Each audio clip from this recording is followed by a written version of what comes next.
Okay. Hi everybody! Welcome to your virtual field trip to the museum, and today we are going to make butter.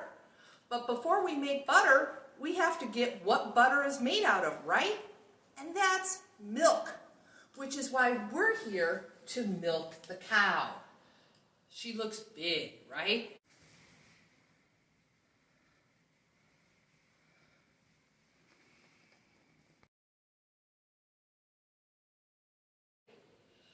Real cows are actually this big. A real cow weighs over 1,000 pounds.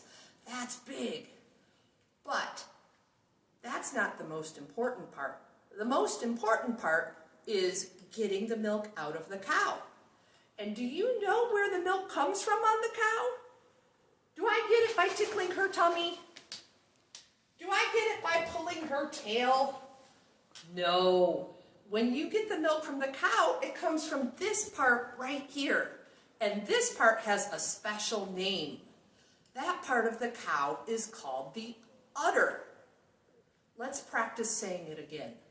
I'll say it, then when I point to you, you say it. Udder. And do you think girl cows have an udder? Or boy cows have an udder? Or all cows have an udder? You know what?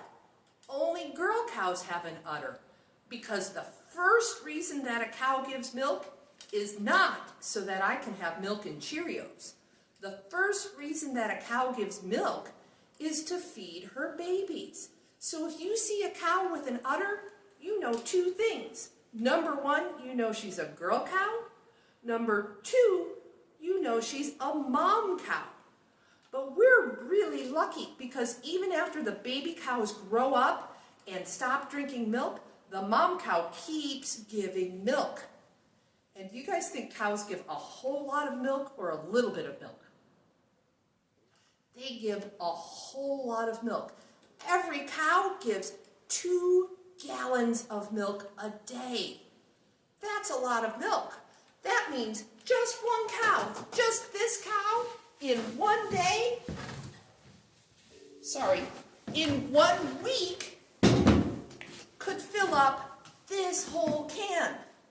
Could you drink that much milk? No, but that's okay, because we can drink the milk, but we can also turn the milk into food. Does anybody know some food that's made out of milk? You're right. Ice cream is made out of milk. Cheese is made out of milk.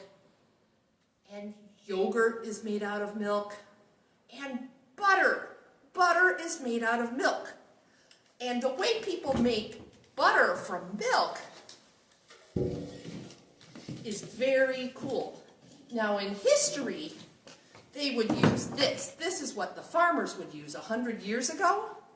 And you would pour lots and lots of milk in here, and then you would use the stick. It's called, the whole thing is called a churn, and you would use it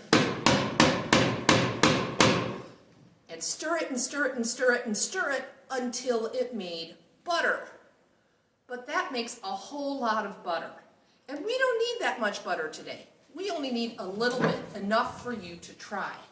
So we're not going to use a churn. We're going to use this container, and we're going to use cream. Cream is the best part of the milk. The richest part, that's the part that becomes ice cream too. So the first step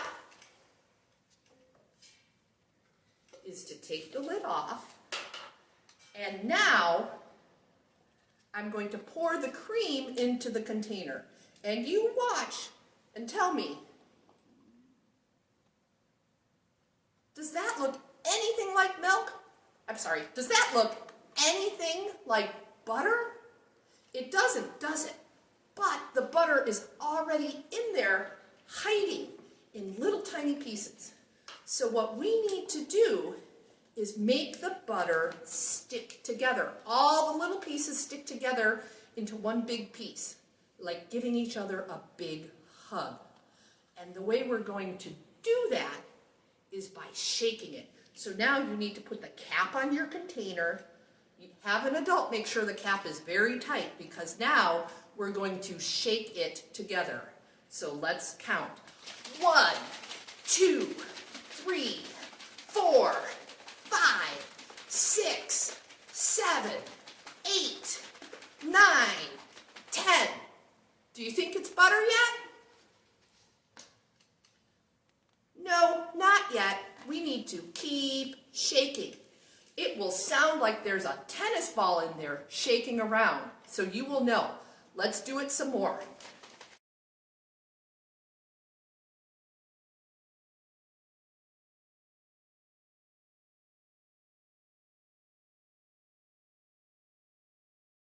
Yeah. Okay, are you tired out from shaking? It takes a long time, right? But if your butter makes a sound like this, that means it's ready. So now, remember what it looked like when we put it in? It didn't look like butter at all, did it? But now, look at this. Your cream has become butter. That big lump in the middle is butter, and the rest of it is buttermilk. You can pour that away. You can try to drink it too, but you can pour that away, and this part is ready to eat.